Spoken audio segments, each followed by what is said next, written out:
so we're gonna review some of the topics that we talked to you about healing already.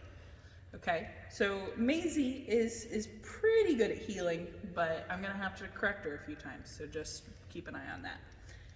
So a couple of the things that we already talked about is where your dog needs to be while you're healing.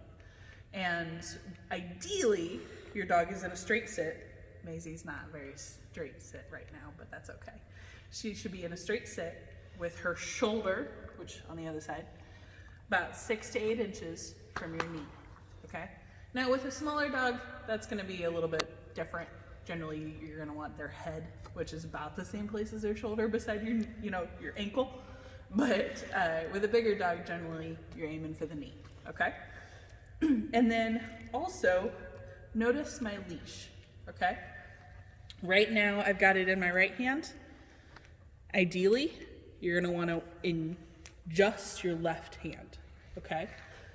Doesn't have to be one or the other, or left or right, but ideally you want it in just one, okay? We're gonna start off with in the right hand so you can grab and correct if necessary with the left. But notice the looseness of this leash, okay? Notice I've got a nice little J going on. If Maisie will let me show you. I've got a nice little J going on. And what this does is this makes sure that there isn't any tension on the leash while I'm walking.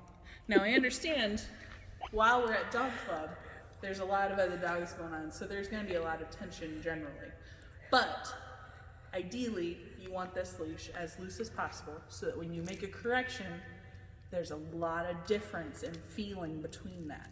There's gonna be a lot of contrast. So you wanna make sure to have your leash as loose as possible.